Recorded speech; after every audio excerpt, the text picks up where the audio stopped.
Yo, yo, yo, what is good? What is good? It's Big Game James here, man. And you know what it is. We jumping in, we talking Cowboys football. We've been talking it all last few weeks, all that good stuff. And I said, man, with this recent stuff that happened with the Cowboys, with these Cardinals, I need somebody real up in here to talk to me about some real things that's going on with these Cowboys. And I brought my dog. What up, Law Nation? My dog, Law Nation here. I know it's about to be real. But T Smooth TV, come on, get up in here. I said I have to bring my guy because we talking defense, we gonna talk offense, but I need somebody real up in here. You see that number 31 in that background, dog? Y'all see it? Y'all see that 31 right there? You see it. You see that Yes, sir. 31. You know who the heck it is. My dog George Teague is here in the building. What's up with you, big dog? How you doing? Hey, man, it's all good, man. Just living the dream. It's good to chat with you. I see Laws up in the house. We were able to Mm-hmm. connect a little bit this past weekend too Yes, before sir. the game. We were hoping it was going to be a little bit different product, but man, anytime we're going to get down and talk about these boys, we're going to keep it real. We're going to keep it lit. Just shoot it straight, man. There ain't no reason to be, BSing about this. Let's do it, man. Let's get to it. Let's do it. Straight no chaser. What's up, Craig English, Stonehill Sports, Gambino, Jamal Porter, C. Burleson. Keep on coming up in the building, get deeper and deeper and deeper. And like you said, we only do real talk here. We only keep it all the way funky and all the way real. We don't sugarcoat anything up in here. And we just call it as we see it. So let's already just jump off the top turnbuckle. All right. We jumping off this like Superfly snooker. And we're gonna jump off the top turnbuckle and talk about this last game. Okay. So you like you said, you talked with Law Boss Cowboys. You was out there. Um, Talk to me about this game. What was your thoughts when you saw this Cardinals game? We were just Cowboys had this great high 4-game win streak. You know what I'm saying? Knocked out the Saints. We knew the NFC East was suspect, so we figured that was going to be happening. But we were all kind of looking at this game, George, as okay, the Cardinals are in town. Kyler Murray. This would be the game to kind of shut maybe people up if we go in there and handle our business. And guess what? Like a lot of us Cowboys fans be feeling, every time there's a time the Cowboys to take that next step, here we go again with a loss. And people saying, same old Cowboys. What's your thoughts on that, the initial thoughts of that Cardinals game? Yeah, man, I was looking for more actually, and honestly, I thought I'm with you. I thought it was going to be a better. It was an opportunity to really kind of get rid of some of the naysayers or prove that we are really one of the elite um, teams to be able to try to progress to the NFC Championship and beyond to the Super Bowl. And so but going into the game, I really thought it was just a gauge. I don't care what McCarthy said and all that. Hey, we're just going to play. We're going to do us and the players, all that. I really thought this had to be the game, just because of the way we've played with subpar teams or people that didn't have their guys, and even they didn't have D Hop and them You feel guys. me? You know what I'm saying? And so, um, I was disappointed, man, actually, in the way that we played. I know it was close. People say, well, 3 points or whatever. But, man, that in the beginning, I felt like we could have done better. We got away from a lot of things on offense. The run game still kind of stagnant. We're not hitting our playmakers with the wide receivers. So I just think there's bigger issues, if I can use that word, issues, than, what what they're really talking about. Right, and that's the thing. They trying to fool us, George, and act like everything is all great up in that room, and it's not. It's not because there ain't no receiver going to keep coming out. We gonna wait till that later, but ain't no receiver going to keep coming out saying these things, and it's all good. He just said it last week, and they come back and saying it again. So to me, when there's smoke, there's fire. You what like they say, you know what I mean? So, Mm-hmm. and it to me, it's at the for the wrong time for this to be happening. You're getting ready to go to the playoffs. You're feeling good. Everybody's feeling good. You just had 2 weeks ago, Amari was saying, hey, this team was special. We can do special things. And now in the last 2 weeks, he's like, I want the ball. You feel That's me, right. dog? I'm like, Amari's like, yeah, this thing is special. This thing is great. And then now it's 2 weeks. He's like, man, y'all better get me this daggone ball. I'm tired of playing with y'all, okay? Stop playing. Let's Well, just get, I don't care. We ain't got to talk. But let's just talk about that since it's hot right now. What's going on with that? And before you answer it, George, we were just talking off air how when we had the final word yesterday, how Kellen Moore came from the Linehan, the Garrett, but more the Linehan tree. Okay, Mhm. so since he came from that tree, he don't know nothing else. And we seen Dez and we seen Cole Beasley say, man, this stuff is basic. Man, this offense is easily seen. They're doing the same thing over and over. And now when we're watching this stuff and I hear Brian Broader say Kellen Moore don't got a plan. And then when people stop him, he don't have nothing going on. That feels Linehan-ish. And now I hear Amari Cooper saying, I ain't getting my targets. Dog, what's going on here? Yeah, so there's a lot in that, bro. I think so. First of all, I really didn't at first. I was like, okay, are we really that simple or not? And I was kind of sold on it in the game. It was early, and it might have been the first play of the game when Buda Baker dropped it could have been a pick six right there at the beginning when he ran up on the screen pass. Mm-hmm. And to me, as a coach, as you know, those are tendencies, those are things that people shouldn't be able to get those kind of beads on you and know that when you line up, however it is, this hash mark, this part of the field or whatnot, he knew exactly what that play was. And that ain't good at this level. So it gets into that part of, is it too simple? Is it, um, have we been given offense, too much respect from that sense, from a coordinator's position? Because we've seen them when they're prolific and they do different things. But now when you get to this point where people are just jumping stuff ridiculous like that, just flat out missed it, that was bad. So, fast forward that into what you're saying about Amari Cooper. Um, I still think it goes back into the coordinator and what he has on that sheet of paper. You Uh-huh. know that there are certain plays. You look at any other team, the Packers, the Cardinals, if Hot was there, where there are specific plays that it don't matter what it is, you're gonna throw the ball to Cooper or you're gonna Mm. throw the ball to CD Lamb or whatever it Right. is. And those are in there where you just know you got to feed your dude. And you got someone worth $100 million, man, you got throwing the ball more than 3 times or whatever. You can't go in with 3 catches. That's regardless if you're trying to feed everybody at some point in time, you got to say, hey, man, we got to get this dude the ball early Mhm. Mhm. and often Mhm. and let him start to take over, especially if you're down. Get the ball to your guy and help him, get it back in here. So yeah, I am worried about that piece from a coordinator position to say maybe he's not, really planning to try to get his dudes. It's almost a little bit more like, hey, I got to be fair to everybody. Dak got to get, I mean, not Dak. Zeke got to have this many runs. Pollard got Yeah, to have this many runs, and and that's the thing, George. Remember last year, everybody was talking about it was. See, we were talking about receivers last year, but I mean this year, but last year we were talking about the running back carries because remember everybody was like, a lot of people were like Tony Pollard need to get the ball more. Why do we always got to go Zeke, Zeke, Zeke, Zeke, Zeke, and then Tony Pollard come in 2 plays, then Zeke, Zeke, Zeke, Zeke, Zeke.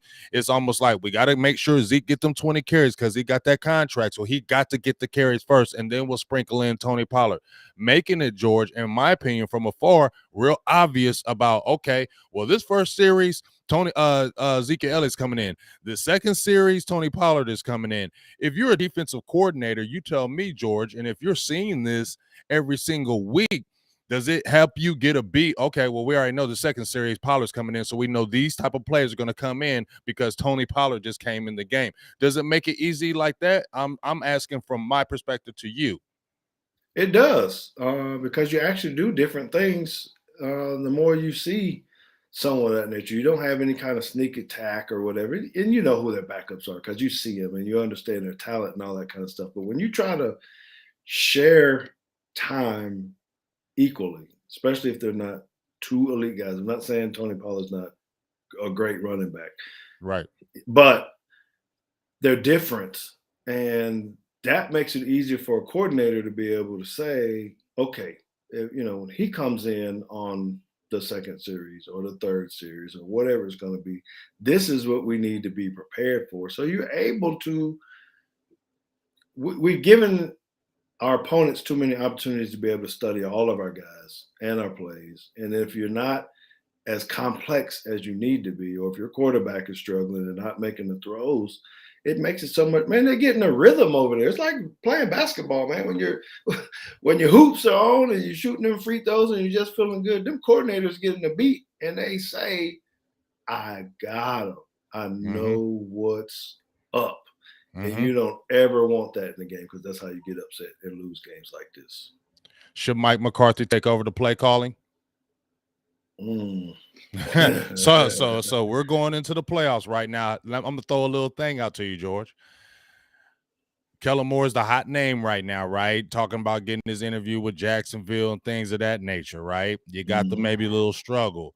Last game of the year, obviously, it's Philly. This could be what we quote unquote the scrimmage game because they got players out there resting. Cowboys got some injuries, so we don't know. But going into the playoffs, in that first round we play, should Mike McCarthy call that offense because he's been there, he's done that, he's had a quarterback, he's seen this. Kellen Moore, I don't know if you're gonna get the deer in the headlights look. So should McCarthy say, "Hey, son, okay, I know you the hot guy or whatever, but we trying to win this game. I'm going ahead and take over." What should happen, George, from your opinion? Anytime you're the damn head coach, you should be doing everything possible to be able to win the game. And he's watching the same film. He should be self-evaluating and saying, "Hey, we got some issues here." And I don't know. Maybe there are some things that Jerry has said to them or something about Kellen Moore and calling the plays. I don't know. I just know if I'm sitting in that driver's seat as the head coach, yes, to answer your question, he does need to do that because right now no one's giving him the credit anyway. We're sitting here talking about Kellen Moore anyway for Right. the deal. So go ahead and be the man. I hear Trigger Daddy over here saying, "Hey, his plate is already too full," and you don't see these coaches out here doing that. We got to put ourselves. He's an offensive minded guy. He's been around it. He can call the plays. He might can be a little bit more creative or add some different twists that people hadn't seen. Sure, his name is on it. People know it. But I don't think he's really dove into it that much. So, big game, I want to remind you and your viewers that I was at the OTAs, Mm-hmm. for 2 weeks. Mm-hmm. So I was sitting in the meetings and I was watching it. And McCarthy was obviously heavily involved in Mm-hmm. adding new stuff and terminology and this and that. Um, but what he did not do was really interject on any of the plays and what should be called. It was kind of the scheme and what we're trying to look for here. Being a good head coach, Mm-hmm. but not the assertive part of like I would be on my defensive side of the ball of no time out. I know you just called this, but we're not gonna run that. We got to run this. And Mm-hmm. I have not seen that from him. So that leads into what you're saying. I think to go ahead and he should. I would be okay with it. Him doing it and calling the plays and really showing us who he is and what he got. I mean, we're 2 years into this. We ain't talking about COVID no more and all that kind of stuff. We Right. got dudes, we got players. Right. Right. Man, make this offense look better, and that's on Right. the head coach. And that's where it's falling with me as well because the last thing you said, big dog, was when you said you're not really getting the credit, and this is 2 years in, and we haven't really seen what McCarthy brings to the offensive side of the table. So let's see what you got because Jerry brought you in here for a reason. For 5-year deal to get a Super Bowl. Jerry didn't bring you over here to just be kicking it and talking and making friends with everybody. That's not why he brought you over here. He gave you 5 years to get a chip. So in those 2 years, people are like saying, Kellen Moore is Linehan-ish, is bland. So if you were a guy over in with Aaron Rodgers, we should be able to say you probably got some offensive mind things too. We need to see it because I remember Aaron Rodgers saying he was kind of football dumb about Mike McCarthy, saying he don't be knowing what he's doing. And that's coming from your quarterback who's singing that ball. So now I heard that from Aaron Rodgers back in the day. Now this is coming up on here, George. I'm just like, is he gonna be ready for the playoffs? I know he did it, but is he gonna be ready? Because your quarterback back in the day said you was a little offensive football dumb.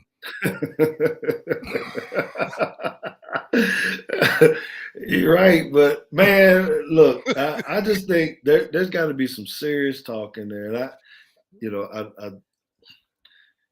I can't help but always try to pull myself into it as a coach, Mm-hmm. at high level, and being around these guys. Like I said, sat in there with them. I sat in there with Mike Zimmer and those guys for another 3 weeks doing Mm-hmm. camp, and to watch and see the different styles and the um, how much they're actually involved as a head coach and play. Mm-hmm. Hell, he's a defensive guy, but you know what? We'd be watching defensive film, or we'd be in a defensive staff meeting. He'd Mm-hmm. have on our offensive film, and he'd be like, "Hey, what the hell is this? Go over there and get Kubiak and tell him to come over here." And then he'd go off on his ass like, "Wait a minute, we can't do this," or make sure he's doing. You know what I mean? Yeah. Um, and so I mean, I look at that and I go, okay, that's the guy that's involved, and really when you're putting a blame on somebody or the credit, that's Mm-hmm. what it takes. He's not doing that at all. He can't take credit or anything for the offense. He definitely can't take care of it for the defense. That's Dan Quinn and Joe Witt. Wow. See, You that's know, why I'm glad you here. Mm. so it is kind of what it is, and do I believe in it? You heard that, and I'm going way back when the announcement, man, this is a Mm-hmm. dream job for him of having to be a Right. Right. cowboy and Right. everything. I know you're saying some of the same stuff just because you're here, but I feel like it's like a kid, man. What, you really want me to be the head coach of the Cowboys? Right. Okay, and you got to keep Kellen Moore, and you got to do this. All right, I'm good. And it shouldn't be. It's just my personality. Your personality is, man. We need to own this stuff. I'm not going to take a job and not. If I'm going to go down, I'm going down Go in swinging because this is what I. flames. You going in This is what I need to do. flames. Or if we win, you know how to be. You can deflect it some, but people will know, man. That's a great head coach, man. He was able to put that staff together. He helped Kellen Moore progress. Blah blah blah. He helped. We didn't even. I don't think we've developed Dak enough. Shouldn't have Pay let. I mean, let me ask you this, George. Do you think it was a mistake for them to let go of John Kitna, the uh, quarterback's coach that helped Dak? What do you think about that? yes, I do. Or try to find another, someone like. I mean, I would have liked to see him stay, especially when you got someone, because they're kind of similar in the sense of mindset, thought process, right? Mm-hmm. That he could help mentor him more, take him through these times and through these struggles of whatever he's having mentally, because that's different. That's different. So I coached with, I had Seneca Wallace on my staff at Oh, okay. JP2, Mm-hmm. right? And as much as I think I know about being a quarterback, and Right. trying to get him to make the right reads and all that, it was good to have a guy like Seneca and be like, Coach, let me talk to him, because that's something else. I need to calm him down. You can't calm him down. I need to get him to Right. breathe right, see something different. I need him to, slow the game down. And that I could not do that, but not the way he could. Right. I could Right. support him. So you do have to have the right person to be able to mess with your quarterback. That's for sure. Yeah, and because here's two things, George. I was talking about. Well, we were talking about this yesterday on the final word, and I had brought up an interview from John Kitna, but when he came on the staff, and I feel like this is going towards Dak, not going towards him, but I feel like this is what the missing element is right now. John Kitna, when he came on the staff, he used to give these little like little seminars on coaching and all quarterbacks coaching, being a coach. What's up, BJ? But he was saying about Mike Mertz when he was the quarterback and Mike Mertz was his offensive coordinator. It stood out to me so big. He was saying, you know, sometimes he would want to make that throw and he wouldn't because he didn't want to make a mistake. He didn't want to put his team in a bad situation, and he wouldn't do it. Boss Cowboys, what's up with you, big dog? He wouldn't do it. Mike Mertz came to him and said, listen, you don't throw that effing ball, your butt's gonna be on that bench. I don't care if that double teams right there. When I ran that play, I told you to throw that ball deep, and you better throw it.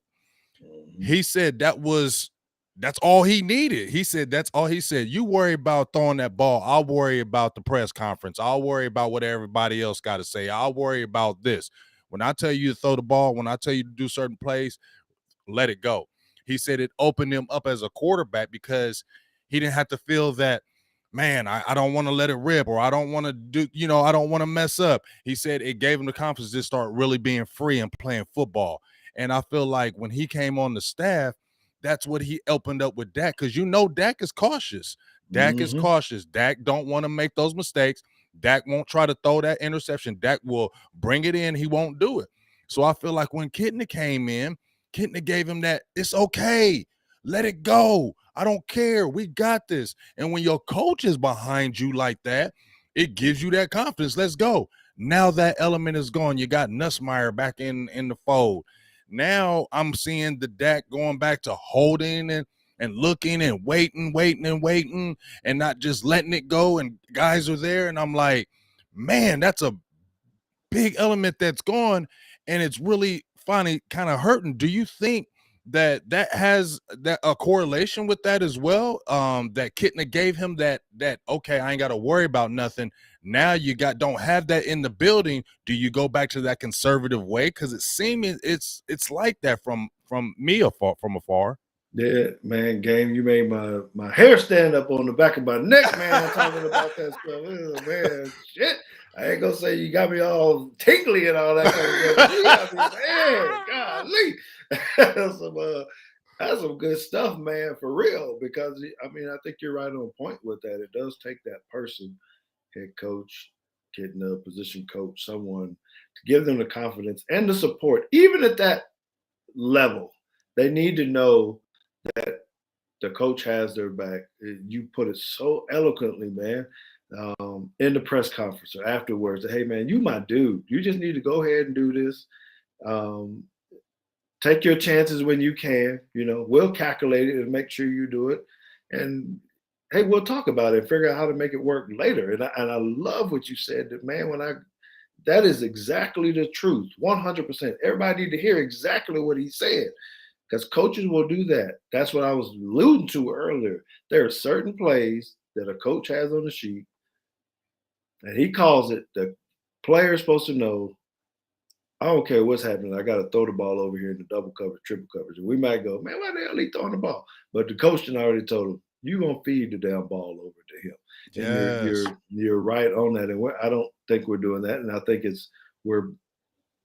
I don't know for sure, but it just seems like to me that, we're letting Dak control it. You see him at the line and he's making his checks and he's doing this kind of stuff. And then he hesitates some because he's not sure or timid or scared or something that's causing him to miss or have an interception or something of that nature. It shouldn't be that way. You need a position coach to be able to come sit him down, put the little sheet over his mouth like this so everybody can't see what he's saying, and say, throw the damn ball right to Amari Cooper, all right?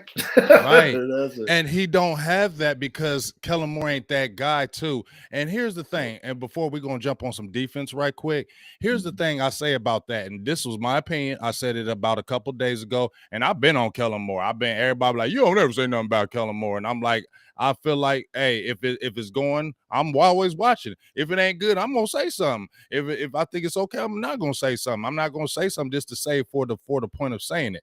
But when I'm sitting here watching this thing from afar, and Dak is there with Kellen Moore.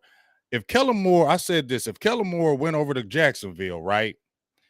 You got to be a leader of men. You've been in that locker room, George. You got to be a leader of men. Them men got to look at that coach and say, we got to respect you and listen to what you say. We don't care if you coached at Dallas. We don't care what you did over there. We don't care about that. You got to be able to lead us. And to me, I said, ain't nobody going to be looking at Kellen Moore like, okay, coach, we got you. They're going to be the shark. They throwing him in shark waters. If you give Kellen Moore over to Jacksonville or somewhere else, he going to the Sharks and they're going to eat him alive, because I don't believe none of them players going to look at some Kellen Moore like, yes, coach, we got this. No, it'll be the same thing like even worse with your boy Urban Meyer, because this dude ain't even coached yet ever in the NFL, period. Like nothing, period. They ain't smelled nothing. Them dudes ain't gonna listen to you, dog. Just my opinion. And I feel like if that respect ain't there, I don't know if you got that strong where now Dallas is looking at you like, you know what I'm saying? Maybe Jerry Jones and them, but them other guys, I don't know so much, man. No, so I'm gonna sum this up for what I'm hearing him say is that he need to let his scrotum drop. He need to let his nuts drop a little Baby bit. nuts. I wouldn't call him Baby Nuts Jones. Baby Nuts Moore. You got the name now, Kellen. You Baby Nuts Moore. You Baby Nuts Yeah, Moore. let Grow the some baby. nuts. Get some nuts, because we need nuts going into the playoffs. This can't be no more one and done, big dog. This can't be no more one and done. Not when you got a defense, and we're jumping right onto that right now. This defense has finally stepped up. We've been screaming, big dog, for defense. Now you got a Micah Parsons. You got this defense playing like it is. You can't be lacking over there now. So let's jump right over there. Now, we was talking about Kellen Moore and all that, and he's suspect and he tripping. What do you think about the job Dan Quinn has done? Man, he needed to be damn coach of the year. Something, and I'm saying that not because we're just playing good, but just think Right, about where we were a year ago. I mean, God, I mean, it was so bad, man, right. embarrassing. And to do this, yeah, you got some guys, talent, but we that much different to be having so much different. And this attitude, so as much as we can talk about scheme and maybe what he brings to the team, it's really guys are playing for him. He is a Yes. player's coach. He's out there in the grind. You see the pictures all the time on TV or whatever. He got the pads in his hand and he down there grinding with them linemen and all that. Man, them dudes is huge and big. And he's standing out there. I don't know what he is, 50 years old, 55 years old, taking some licks by these guys, up front. But he all up in there sweating and grinding.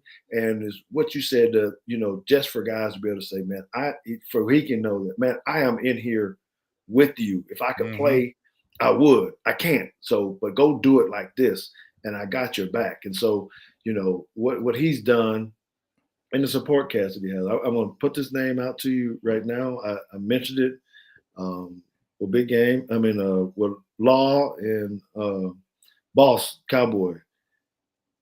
D line coach, man. We ain't talking about Arden Andre is yeah, Arden. yeah. Arden. Arden, yes, yes. Arden. Hey, man, what he's done with them dudes up front, oh, good Lord, and him having to work with Micah Parsons too, helping them with the rush, they're all on the linebackers and George Edwards. I mean, they got a tremendous group over there, but having them front seven playing six, playing the way that they are is just that's hats off. I'm giving Dan Quinn, man, he's going to get a head coaching job somewhere. There's somewhere going to throw some money at him and tell him to come on back. And see, here's the thing. I love listening to what you've been saying, especially what you were talking about in the offensive room with Mike McCarthy, because that's why I like bringing players on there. Y'all know it more than we do. You feel me? Y'all been there, y'all done that, y'all in rooms, y'all see more. That's why I always want to get y'all's perspective. You feel me? Because you opened my eyes already, George. Is because see, when I was talking about Mike McCarthy should get some consideration of head coaching of the year and things of that nature, but then I gotta listen to you. Then when I hear about he ain't saying nothing in them QB rooms, now I'm withdrawing my I withdraw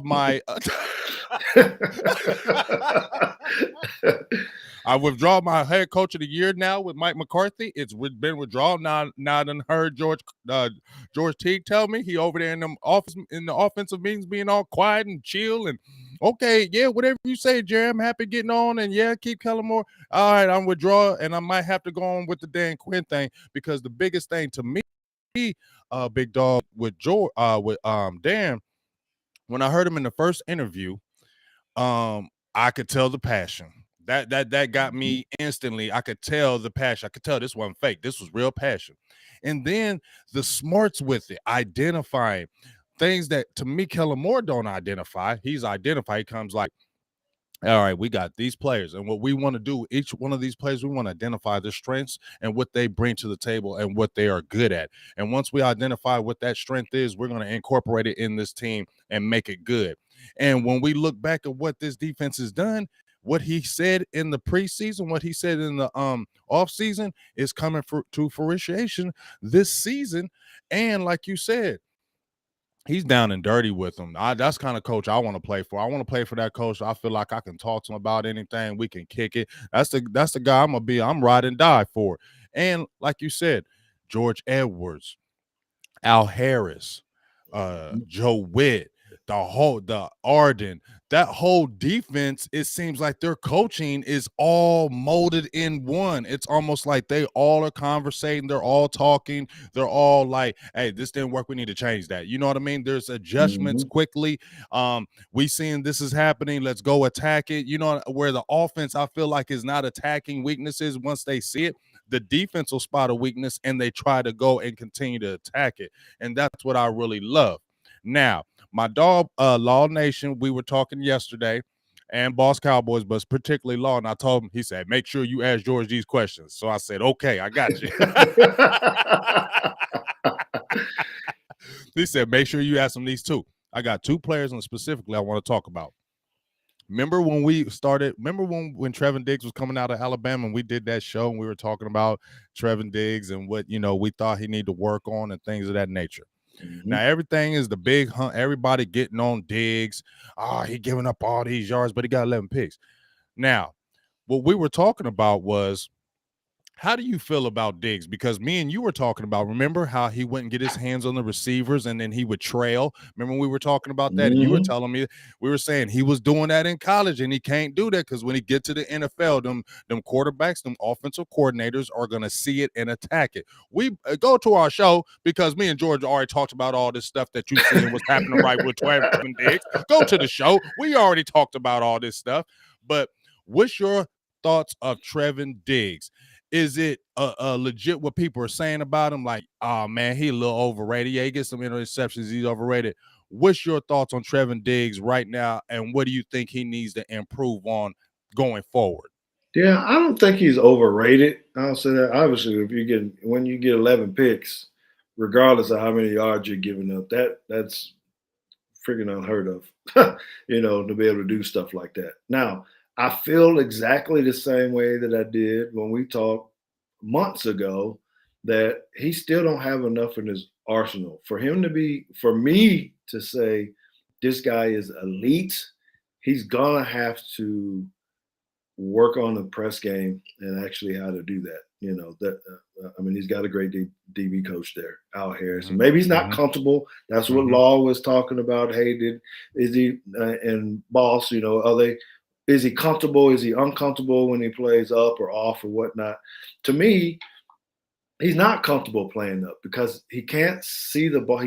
It's harder to track the ball when you're up in the press deal. And I think he likes to be off where he can turn and run. Because if you look, and it's the weirdest thing to me. I know I can do it because I panic sometimes. I understand that when the ball is in the air and you don't have your hand on the receiver. He don't even do that. Once the ball is in the air, he just tracks the ball and he totally forgets about the receiver and just goes and plays the ball and try to catch it at his highest point. That is super hard to do. So I think there's some pieces in that, but that is where he gets vulnerable for playing off all the time. Double moves, quick outs, crossing routes across the field. He needs to be able to get up and disrupt some plays from time to time. If you want to be like Dion and anybody else, that's playing now, the shutdown corners. He cannot be a shutdown corner unless he can play up and get on the line and get his hands on people. I don't think he wants to do that. Not right now, anyway. I don't think so. See, y'all heard it, and don't y'all say nothing about this man. This man know what he's doing. So, and that's what I feel. And we talked about that earlier, Coach, and now it's showing. And I just feel like offensive coordinators see that too, and they're going to continue to attack it until he changes that. And it's not a knock on Diggs. It's just what that is really going on now. Also, there's another cornerback on the opposite side, right? Kelvin There Joseph. is. Well, okay. no, I ain't talking about them. Nope. I ain't talking about that. You heard that, right? Okay, you heard that. Maybe that's why I said Kevin Joseph need to be starting. So this was a thing with me. Kelvin Joseph started against the Washington football team, played very well. You drafted him in the second round to be that guy next opposite of Diggs. Now, he's a rookie, right? And he hasn't been playing, hasn't been starting. Anthony Brown, yes, he's played. He's had a career year. Yes, Jordan Lewis has played better. But as I said before in the podcast, that's still Anthony Brown and that's still Jordan Lewis, okay? They don't have that ability, I feel like Kelvin Joseph has. And when there was already some quick mess ups in that Arizona game, I saw Kelvin Joseph come in. Would you bring in Kelvin Joseph to be the starter? Number one, I want to would start him against the Eagles, but would you start him in the playoffs, or would you still go with the Anthony Brown, Jordan Lewis combinations heading into the playoffs, or would you be bold and say, I'm putting that rookie out there to start? No, I don't. I don't think I'm bold enough to be able to do that. I hear what you're saying about development, but I just don't think he's had enough time or the growth just because of what he had the COVID in camp and then he had the injury or whatever it was, and it's just different, especially with this day and age. As good as he is, he's gonna be fine, but I don't think I'd be ready to do that in the playoff game,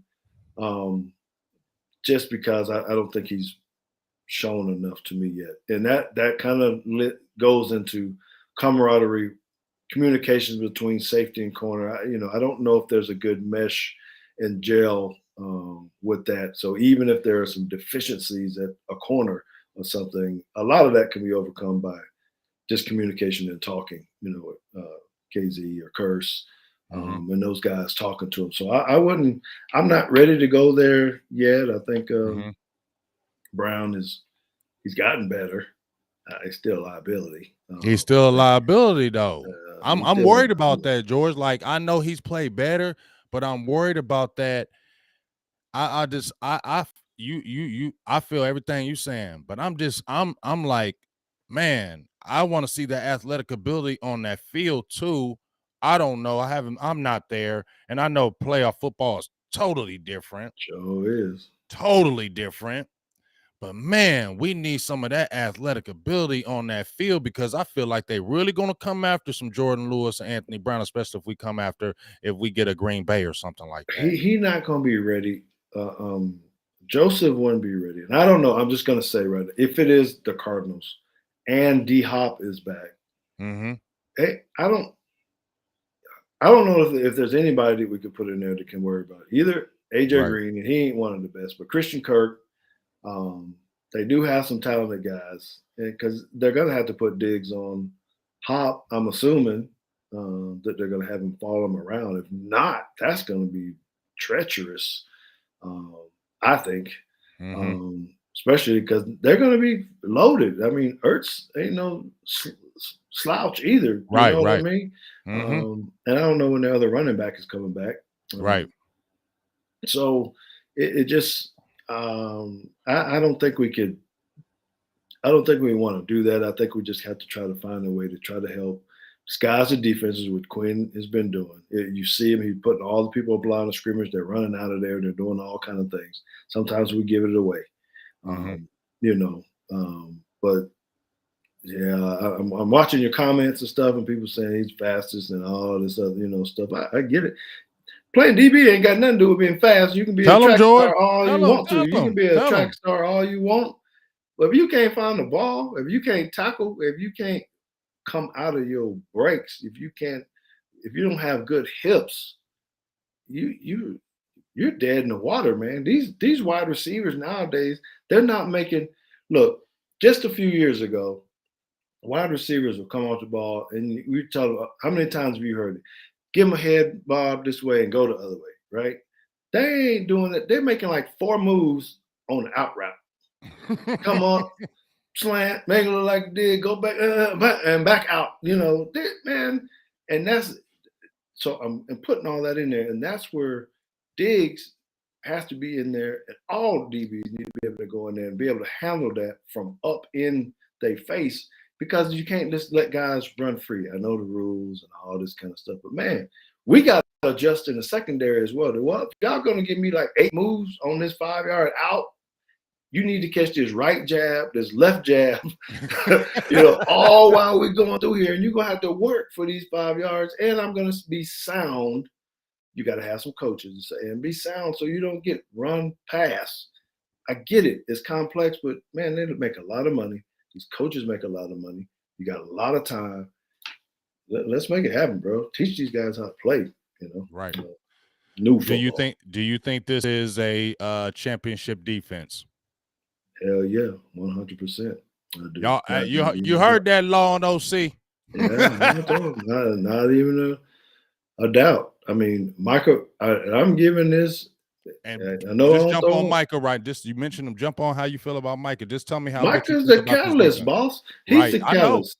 He's He's the the dog. alpha male. He's the dog we wanted, right? Remember when we talked to like We said almost we like a needed year one. ago? We said we Yeah, needed dogs. You feel that's me? right. We said we need dogs, and that's why this defense ain't going nowhere until we get a dog. And Yep. we finally got him. And you see when you get that one dog, how much it changes the whole defense. Big time. It don't even matter what age he is or where he came from, whatnot. He came in there. He's alpha male, and he has elevated that team because a lot of those pieces are the same.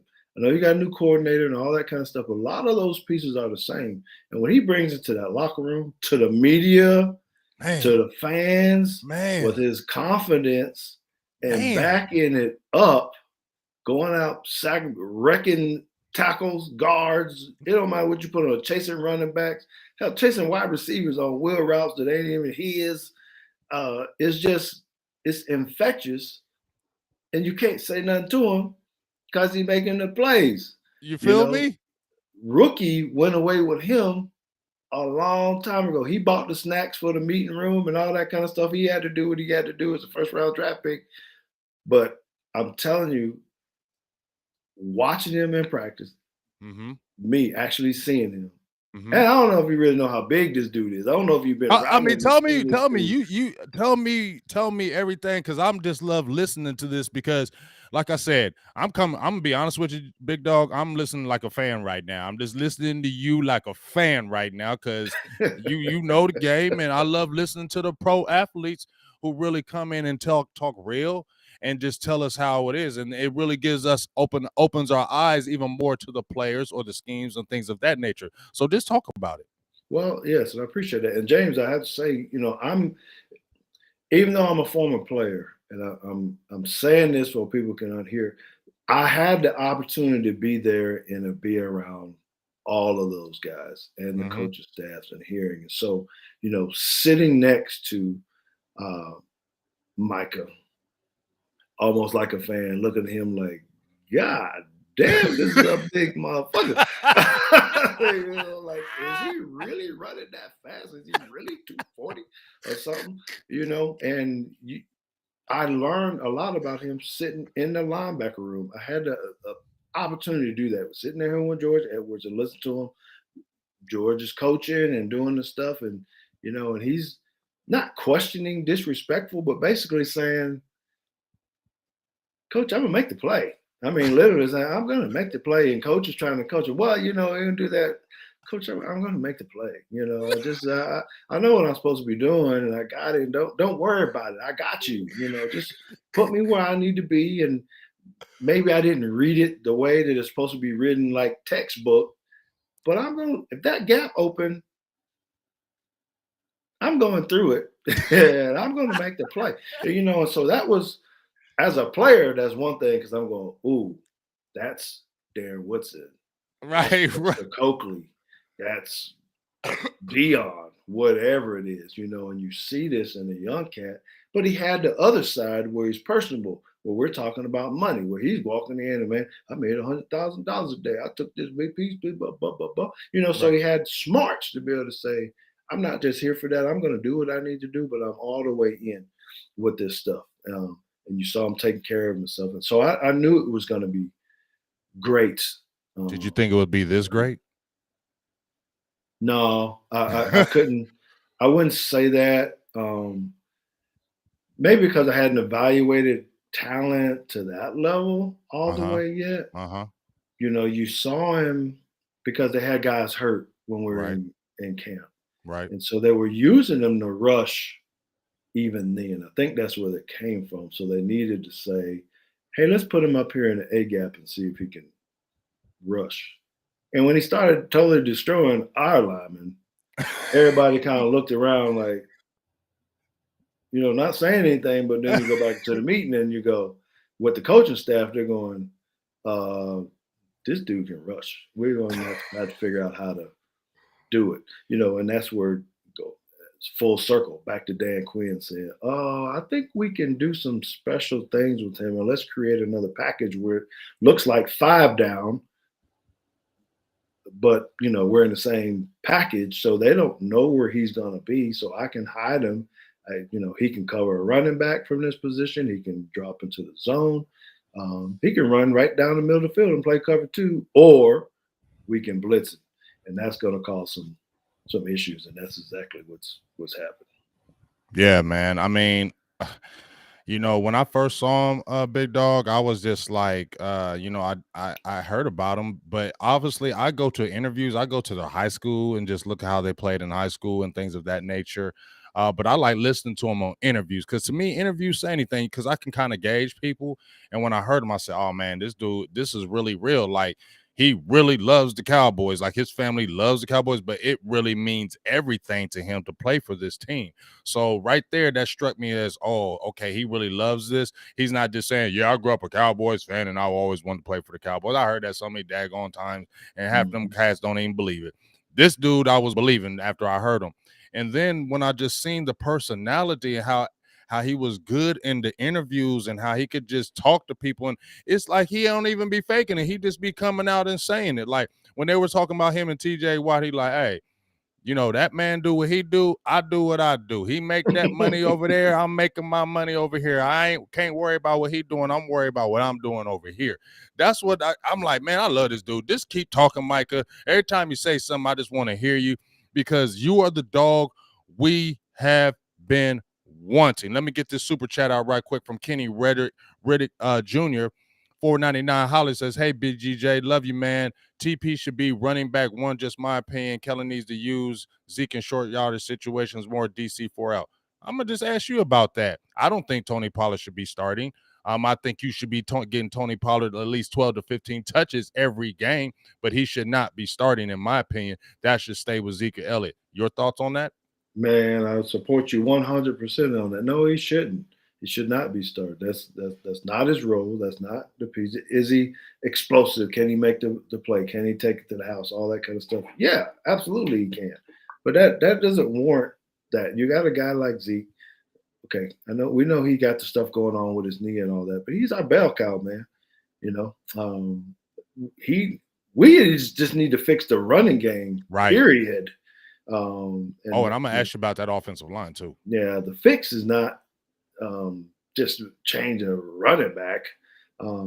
That's not it. Mm-hmm. So yeah, he's good out of the back. He has some. I mean, on the pass and things like that. But so is Zeke, right? We just got to get Zeke back healthy. We need to regroup, figure out what we need to do up front, whatever that is, because they're still creating some lanes and all that.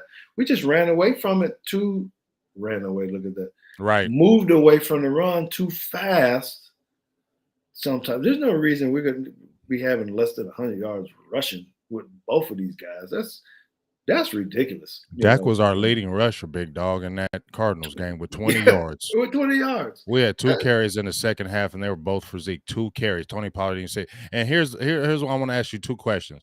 Do you really believe that thing where they're saying Kellen Moore, he's hiding stuff. He's not showing his whole playbook. And you got a 10-4 team coming in there, and this is about seeding and playoff positioning. And I'm hearing about, oh, he was being vanilla. He ain't showing everything in his game. Because we might play these teams in the playoffs. Do you believe that mess? Because I don't.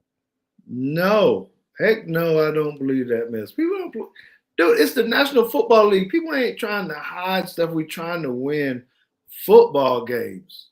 Trying to win football games. So you can't be, especially in ones like this. Maybe there's a time when you say, okay, we got this kind of under control. We had a few plays that we thought we might run. We don't have to show that right now because there's a wrinkle that we had. But when you're in a big game like this with the Cardinals and you behind, man, that's what the time where the head coach or whatever is saying, hey, you need to get creative right here. Whatever you got in that arsenal in that bag, let's get some of this stuff off the shelf at halftime. We got this 20 minutes that we need to be doing. Pull that stuff out and let's go do this. Or maybe it's in between quarters or at the timeout or whatever it is. And so, no, that's not, I don't think that ever happens in the league, actually. If you got a lead, okay, maybe you pull off and you back off and you don't show some of your stuff. But there's too much pride in the league from players. There's too much pride in the league. They know. You said something earlier, man, and I want to hit it back to you. It's about players having respect for coaches. Essentially, they can. Players can see right through a coach if they're too soft, if they're not giving them the best interest to make a play, and they're gonna call them out. It might be in the game, it might be whatever. They're going to call them out because they got to have that respect. You said it. These guys, these coaches are coaching grown men who are making a lot of money, and the way their performance dictates where they're going to be and how much money they're going to make in the future. So they ain't really worried about, let's try to hide some of this stuff. We ain't having them kind of discussions. You hiding the stuff in the scrimmages at the beginning of the year. You trying to get your base stuff down, and try to do that. But once the season start, man, you got to pull it all out. You ever seen a playbook? Remind me to show that next time I get you on here. Yes. Make sure, because I know that playbook is like probably like that thick. Yes, it's ridiculous, and there's a lot of stuff in there that guys have to learn. And if you just try to dumb it down, they're like, man, why you give me this big ass book? With all this stuff on here, we're gonna run 4 plays. Whatever. Come on, man. We're not doing that. You're insulting me. We can be if it's basic and we can win the game with that, okay. But you know what? When they line them 2 linebackers up in their gap, that is one of the scariest things. You have to work on that and time that and decide, they had the centers having to point who they got and all this kind of stuff. And then they got to make the checks on defense. I'm not buying in that. I went all the way around to say y'all need to stop saying that. Whoever's saying that anywhere, we ain't holding them back. No. Cool. Now y'all heard it from George. Stop all the foolishness. Ain't no vanilla stuff up in here. It's either playing it or they just figuring it out. Now, last few questions before we get off here, big dog, and I really appreciate you jumping on here with me as always. I love always talking to you. It's funny, I was talking to my boo thing, my girl. She was like, ain't it fun? You got them Cowboys on there. Did you ever think you'd be doing that? And I was like, nah, not really. I really never did. But I said, but you know what? There's certain guys that I've talked to within the Cowboys organization that I really love talking to you. And I probably should say this at the end, but I'm just saying now, so I don't give a hell because it's my show. You know what I'm saying? But I love talking to you, dog, from A1 day one. You keeps it all the way real. You so down to earth. I got mad respect for you because there's a lot of professional athletes don't talk to people like what I call us civilians. They don't talk to the civilians. You know what I mean? But it's always refreshing to meet players who will conversate with us, give us your knowledge, give us your thoughts on the game, because it opens our eyes and continues to open my eyes to continue to let me see what's really going on before you may speak or say something, because you can listen to a player and they can kind of really say, hey, you say that, okay, you know what, I probably need to calm down about that because he's been there and done that. So I just got mad respect for you for always, whenever I hit you up, you come on the show and we always keep it real. So I just want to give you 1,000% salute for that one as well, big dog. Let me get this question out and then we'll talk about these last couple subjects. But Coach Marv P, his question's coming up. He gave the $5 holler. Much respect to Marv P. Coach, it's getting ready to come up. I think it's just running a little slow. But while his question is coming up, this is the last few questions I want to ask you about this offense. You just said we were just talking about the respect, okay? Do you think that if a player is coming out in the media like Cooper is coming out, do you think there's the lack of respect now for the Kellen Moore, and that's why the talking is coming? When a player is not really feeling that coach or not respecting him as much, they start to talking a lot more. And keep on hearing Cooper saying, basically, hey, it ain't my fault that I'm not getting this ball. If I was getting the ball, I'd be tops in every category because of my skill set and what I bring to the table. But I don't control that. If I got the ball, we would be doing this. If I did this, we would be doing this. So, do you think that he doesn't respect the Kellen Moore? No, I'm not gonna. I'm not gonna go there with Okay. that. Okay. And I'm gonna. I'll tell you why. I'll clarify Okay. on what I'm saying there. Because, um, and I think it probably shocked a lot of people. It shocked me. I think I tweeted about it. Probably watching me on Twitter, someone at Teague Football. You can see that right there. About um, you have a. I consider Amari kind of the quiet type, Mm-hmm. reserved. He ain't really shaking up nothing. He ain't, um, riling things up with the media and all that. So I think it kind of shocked us all when he come out and be like, "Hey man, in the red zone, they really need to throw me the ball." And they be like, "What is going on here?" Right? I don't Mm-hmm. think it's that. What I think it is every player in the league, we're all prideful, regardless of how quiet we are, Mm-hmm. reserved, or if we're loudmouths or whatever it is. We all have this sense of pride, right? And if you're losing or not playing as well as you can, that will even bring out that animal in that quiet, reserved type guy. He Mm-hmm. knows he's making a good, substantial piece of money. Right. Now, this is where business comes in, Oh, right? And he's right. saying, Right. "Hey, Right. I, I know what this conversation is going to be like at the end of the year when Uh-oh. they come in and try to twist it and say, well, you weren't very productive this year. We've kind of seen some decline or whatnot, and so I'm going to need you to take a couple $100,000 pay cut or Keep whatever it talking is." about that because I don't want to cut you off, George, because that's Yeah, what I was feeling today, and I'm glad you brought it up because that's where I was coming. Is, do you feel like this is the case right here where they're trying to maybe lowball him now with maybe not as much targets and say you have declined a little bit, maybe we don't pay it, we do some restructuring of contract? Is that in the play with this? yeah. I can absolutely see that. And I haven't done enough research. I don't know who all the free agents will be coming up and how much money and what we look like on cap space and all that kind of stuff. Uh-huh. But I can see, where look, I ain't telling you nothing I ain't been through, and That's what I I done mean. been through that too. With that, you know what? They benched me for no reason because they didn't want me to play start 50% of the time, so I didn't get my $500,000 bonus or whatnot. It's a bunch of bull. It happens. It Mm-hmm. happens. Mm-hmm. Unfortunately, and someone's sitting there and saying, if we're really only kind of throwing them five balls a game, we might be able to have this. And I'm not saying that that's what's happening. I'm just saying that it's real Right. Right. and it does happen. And I Right. think he's kind of sensitive that, hey man, I'm the top dog. I am the number one wide receiver, right? Mm-hmm. Regardless of how quiet I am, you're supposed to be throwing me the ball, especially in these critical situations down here. So he's frustrated. He's probably talking to his agent, going, "What's up here? You hearing something?" Mm-hmm. So he's strategizing, saying, "No, let me get out here and make my statement. Like, this ain't me. I ain't fell off. Throw me the damn ball. I'm here."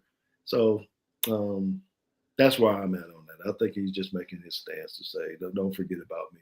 It's not that he got some kind of hatred for Kellen or not respecting him or whatnot. I think he's just saying, "Hey, give me me. Give me my shot to be who I am. We're struggling, and I can do it." I mean, Uh, hell, T.O. and all them throw me the damn ball. Who said right. that? Give me the, Keyshawn Johnson said, "Throw me the damn Keyshawn ball." Johnson. Made a daggone book about it. Said, "Give me the damn ball." You know what I mean? So there it is. So I really appreciate that answer because it continues to open my thought pattern, especially with that money thing. Because that's what I was thinking with them numbers. You got new receivers info. Michael Gallup, he just got hurt. You know what I'm saying? Just a lot of those things are coming into play now. And I see your numbers take a drastic, because we didn't see that last year. He had a career year across the board last year, and now you have a career low. Seems like not career low, but them numbers ain't looking good compared to what it was last year. And you had the same exact players, and you didn't have a Dak Prescott. That's the key. You didn't have Dak Prescott last year, George. You went and had career numbers. So how in the heck, when Dak Prescott comes back, your numbers drop? Right. It don't make no sense, man. And that's all, some of it maybe is scheming. Again, we hit on that a little bit earlier, and I won't rehash it, but we just got to find a way to get him the ball early and often, as people said. He needs to get more targets, at least. And everybody's going to fall in line. CD ain't tripping over that. Cedric Wilson and whoever, they ain't tripping on that. Right. There's enough to go around for everybody. But if you're gonna pay a guy like that, I don't want to always make it about the money and all that kind of stuff. But all the elite wide receivers on different teams, they're gonna get the ball. Why can't nobody stop Cooper Kupp? Right. You know you're gonna throw the damn ball all the freaking time. He about to break records. Come on, man. Cooper Kupp, he about to break all-time records. Come on, man. I mean, seriously. Even when I would go with the Vikings, with Jefferson up there, when Thielen was out, they still knew they were gonna throw him the ball. But guess what? He got 150 yards receiving. Somehow they find ways to get creative and to throw him the ball. And I think that's what he's asking for. Like, shoot, he might be getting some DMs on Instagram from some of the players. Like, really? Yeah, 3 catches? Did I read this right? Right. Like, that's real. That's real. So my final thing, and as we end off of here, we're going to talk about our quarterback, Dak Prescott. He's been playing lights out this year. We saw when he had the little injury, the calf injury, and people were like, well, he's still hurt, when he came back. And and even in this game against the Cardinals, I made a video. I didn't necessarily say I'm the expert, but I've been around the game enough to see when you're missing receivers and when you're not seeing certain things. What do you think? Do you think heading into these playoffs, do you think Dak, people were saying he was in a slump. Do you think, I ain't gonna say Dak was in a slump, but what do you think about Dak right now? Is he missing? Is he confident? Is he gunshot? Because it just feels like he doesn't want to make the mistake right now, big dog. It just seems like he don't want to let it rip. Like, I don't want to put us in a bad situation, so I'm gonna go with that automatic play to move us down the field. What are your kind of thoughts about where Dak is right now heading into these 2022 playoffs? Big game. I don't know if you've been listening or reading to the articles or even listening to what Dak is saying about what defenses are doing to him. And it shouldn't really be no secret. I don't know why it matters. But he is openly admitting that defense, they're confusing him with disguises and moving things around, and he hasn't been able to register that fast enough where he feels confident just to be able to let it rip, because some of those were getting picked off where he thought it was something as a trap coverage instead or whatever. Where he wasn't, he said it. He said that, hey, they're doing me different than they may be doing other quarterbacks. And so he hasn't adjusted to that yet. I'm not giving him no pass for that, please, because he is the Dallas Cowboy quarterback and he's making pretty good money. And you should be eating people alive when they do that. That's what Aaron Rodgers does. That's what Brady does, and everybody else. They see people trying to fool him too, right? So all that leads into what you said, exactly what you said. Lack of confidence that, hey, if I'm going to make the mistake, this might go back for 6, and he don't want to do that. He want to be the guy to lose the game because he made a bad read. That's in the room. That's in the meeting room when they're talking. And so I'm hoping he just get his confidence back. He has all the tools. He can throw the ball. He can run the ball. I wish he'd do a little bit more, Mm-hmm. um, stuff of that nature. But I'm wishing he would just trust his wideouts to make the play. When they're not, and they don't, then you need to get on their ass like other quarterbacks. But he's got to give them a chance, um, even when it's a tough throw. So I don't know if I answered your question or not with that. It just I don't know. I I'm think kind of you I think you out there where I'm at there, like I'm just kind of like just play football, dog. I mean, you got paid to be that guy, and it's not about. I'm not trying to talk about pocket watch or money like that, but I feel like they paid you to be that dog, so you just got to let it rip. It's got to go down in flames with you just not being conservative, because I feel like more people might be on you if you got conservative rather than you just went all out and let it rip. Like you said, if that opportunity is to run, dog, if you ran for 100 yards in the game and only threw for 110, I don't give a hell as long as we walked out there with that daggone victory. You feel me? So if mm-hmm. they're pressuring you, ain't nobody open, run. You know what I'm saying? Do Yep. whatever we got to do to get these first downs, and then we'll worry about that next. But something you just said to me that's kind of standing out to me. Do you think Dak is too nice times and maybe he should get on people a little more, like the receivers or something? Like, hey, what the hell you doing, dog? Like, do you think he gives enough pushback, or he just kind of always kind of stays in a straight line? He's a Like, cause straight. you know what I'm saying? Cause you've been around Brett Favre, you've been around Dan Marino, you know what I'm saying? You've been around some of the greats, and was they like that? No, they're all alpha something. You can't be a quarterback and be. I mean, there's one thing we all know what kind of heart he has. And how much have we heard about it? What kind of guy he is. We all love him because he's speaks well and does a lot of charity stuff, and the story that he has about his family and blah blah blah. Right? Mhm. We got that. But when you're in this position, it's the same thing that we talked about with the coaches, and the quarterback has to have a little bit of that side to be able to say, "Hey, bro, when he come up and he impressed, this is what we gonna do. I'm throwing you the ball. I'm gonna give you the look." Or whatever it is, a little two-finger tap, something. And if they don't run it right, if they're not at the right landmark, he need to show a little bit of emotion. He goes sit down, he grab his little uh, Microsoft Office thing, whatever it's called, Mhm. and he's studying and being a good student of the game. But that ain't always it. Sometimes it's been the hey, go sit next to the guy and be like, bro, do you see this? Right.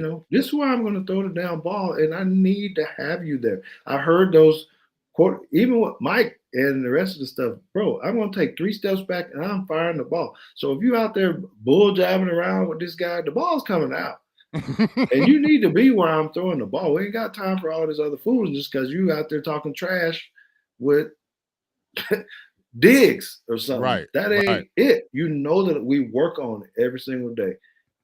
And I watch that too, right? That hey, you got landmarks. When we're going to scramble drill, you need to be here because Mhm. I'm just gonna look and throw it. Mhm. If you ain't there, and so yeah, that bothers me a little bit. I like to see a little bit more past. I hear him in the talks, and he always lays on the sword and be the guy. I got to get better, and we got to keep I don't working. want to hear that no more, George. I'm Yeah. all right. Let's cut that. I'm gonna get this question, but I'm gonna cut that. We All for right, 1 minute. I'm gonna just rant. all right, I'm let's ranting do it. for one. Let's rant for 1 minute. I'm gonna give my 1 minute rant, and then I want you to give your real 1 minute rant. Okay. All right, Here's my 1 minute rant.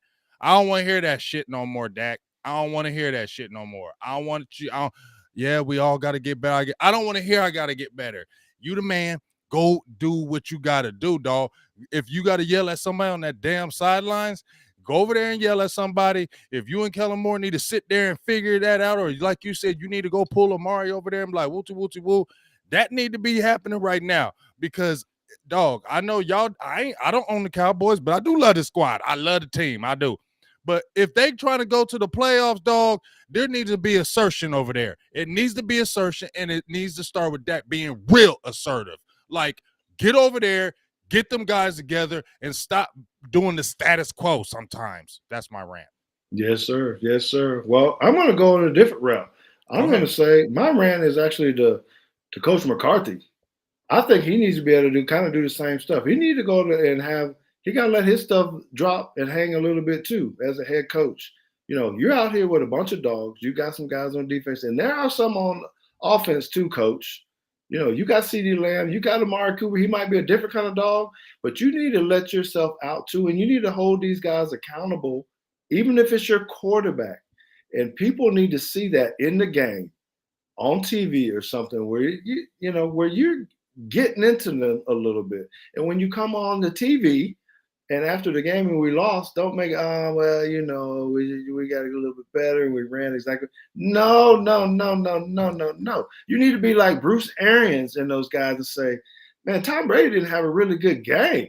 We're going to go back and Dog. talk about this and we're going to do Dog. this. He needed to go. Dak didn't really play that good. We're going to go back and fix this. And I take accountability for that. But we didn't play up to our standards this time. And I'm not going to let that happen again. So that's my rant, dog. Coach McCarthy needed to come out and have some accountability for himself, hold some other people accountable, and even as the coordinator, something. Hey, man, that was He got to bad. get better. Yes, yes. So Man, that anyway, right there, your rant was better than mine. I like that one, especially where you said, "Hey, Dak, you didn't play good. That don't mean I don't love you. You got to get better." Bruce Arians don't be caring. Bruce Arians don't care who you are. He gonna be like, no, man, he sucked today. He wasn't seeing these guys. I don't care how long he been in the NFL and what he done did. He was right. missing them throws, and he got to get better. If he don't get better, we ain't gonna win. Guess what? When he got on Brady last year saying that, who won the Super Bowl? I'm just saying. Right. You feel me? I'm just saying.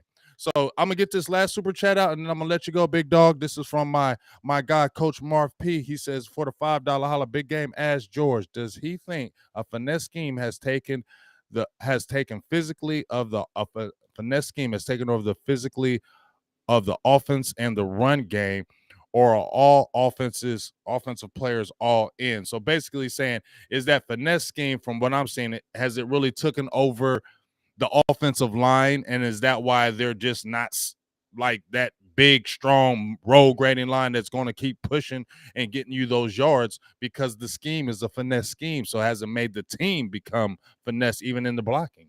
Yeah, whatever is that? Who is that? Mary? Is Coach that what it Coach is? Coach Marv? Marv P. Coach Marv? Man, you are on it 100%. I'm gonna ask him to give you your $5 back or your $10 back because I think you hit that on the head. Absolutely. Look, there are different kind of schemes to do to run and this kind of stuff. And the Dallas Cowboys historically have been a gap scheme type offense. Pullers, hitting people in the ear, uh, being dogs, driving them off the ball, double teaming them off the ball. And we've kind of moved, and that's kind of the way football's going now with this inside zone, outside zone stuff. Some teams can be physical with that, but when you change the nature of what you're trying to do, that is still when you're moving sideways, it does take some of your physical ability out. Does it create gaps and creases and things of that nature? Yes, but I think Kellen maybe it's kind of creeping into the National Football League. That's what the Cardinals are running zone, and the Bengals and all these younger coaches are running this inside outside zone because it's not really smash mouth football. It's be patient running back and hit the hole and cut it back and get it. So yes, it does do that, and it's creating people because you have to complement that.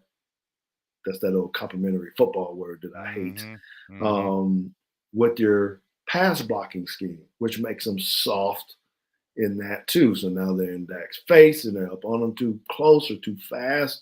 So yeah, long story to say, we're not doing the old smash mouth type of football. We got some dogs up there that need to just go forward and push some people, and you need to trap some people occasionally. I know you can't do it all the time, but we can scheme that so that we can be a little bit more physical up front.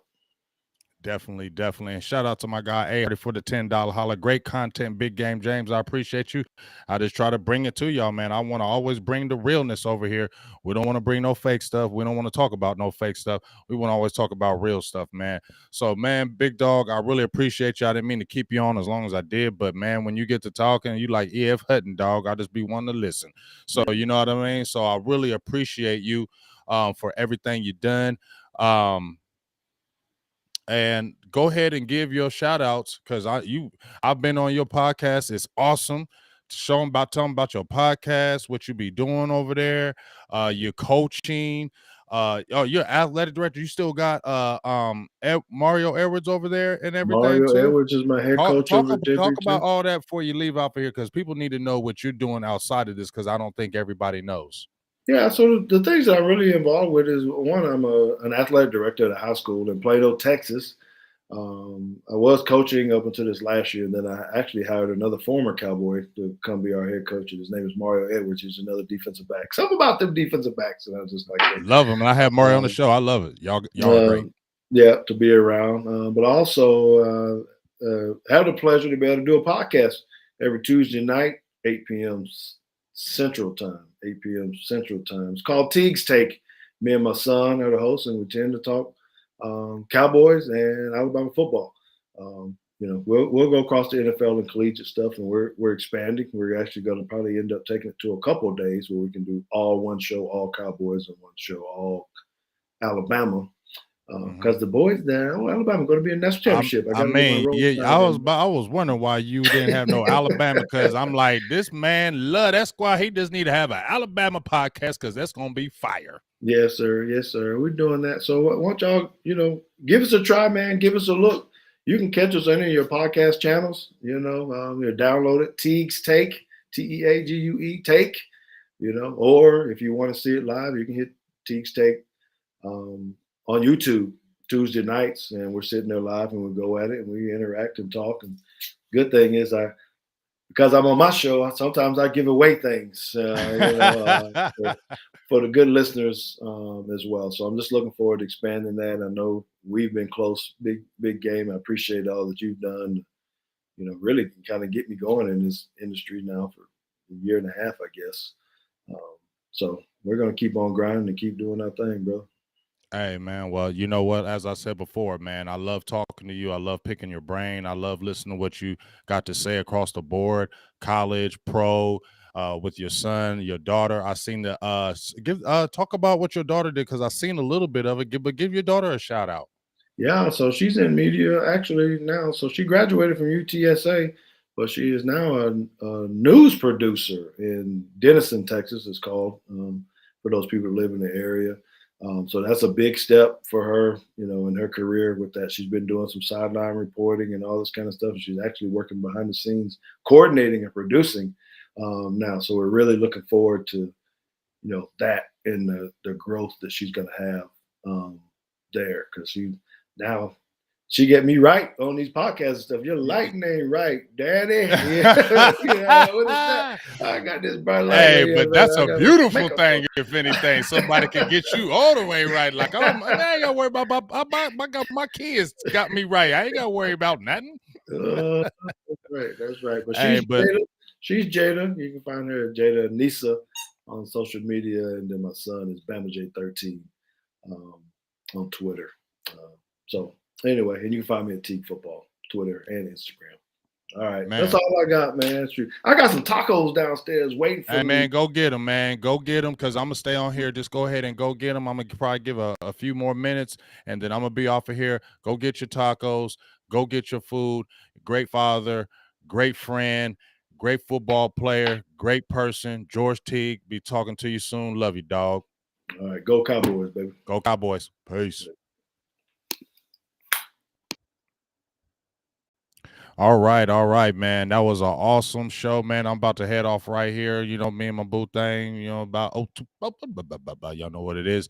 But man, I really appreciate you out here.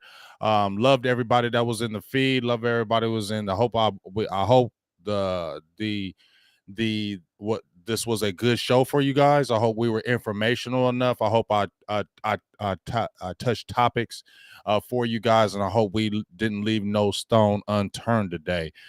So I felt like it was an awesome show. I'm gonna rewind this back. Give me some fire emojis for George Teague, man. He always brings the real. He always brings the real. And I just felt like, man, this is the week we got to really bring him on and really make this go. And it was awesome, like I thought it was. Before I get up out of here, man, tomorrow, make sure y'all can check me out. I'm gonna be on UK fans, UK Cowboys fans at 2 p.m. They're gonna have me on their show tomorrow. I always love this. Going to be their season finale.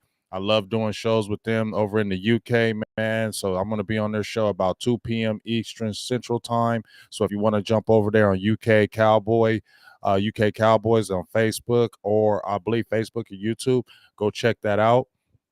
Also, this Saturday, obviously we got the game. It's gonna just probably not gonna be a crazy game, but still gonna be doing the live play-by-play. Before the game happens, I'm gonna have my guy Joe Castro of the Philadelphia podcast on my show. We're gonna do our little pregame back and forth Cowboys Eagles. Joe Castro, really love my guy, even though he's a Philly fan. Really good peoples. We did a show before the season, so we're gonna do that Saturday morning, and then obviously we'll do the play-by-play. Even though it's not like a quote unquote game to get in, still a game, still rival, and I still like to go undefeated and head in with the win in these playoffs. So make sure you're deep in that play-by-play podcast on this Saturday, and then let's go from there, man. Really appreciate all y'all. I love all you guys.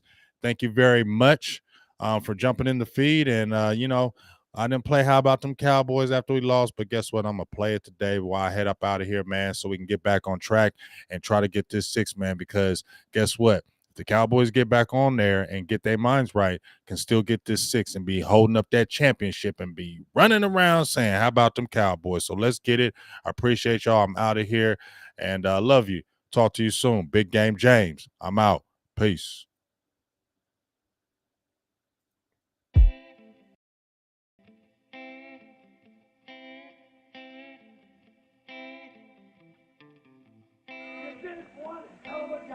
And the only thing else I got to say is, how about them Cowboys? Yeah! How about them Cowboys? Click like Power Boys. Make you say wow boys from the QBs, DTs, LBs, and the Towel Boys. You tuning in to the team that win. Big game, first name James. He interviewed, he called the games. Silver blue, you know the name. From the Emmitt Smith to the Michael Irv. We beating skins, shooting birds. I see a bank and snatch it out his fur.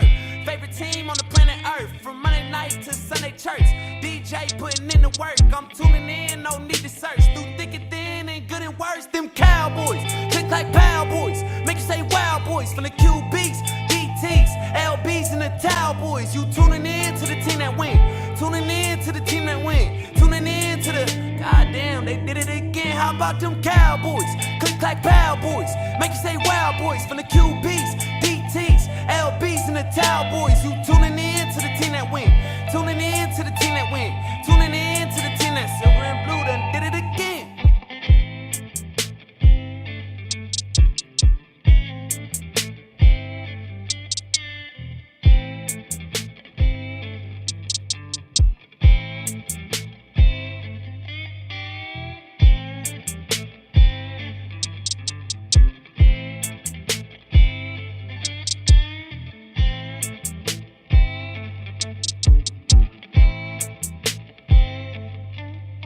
Them Cowboys, click like Power Boys. Make you say wow boys. From the QBs, DTs, LBs, and the Towel Boys. You tuning in to the team that win.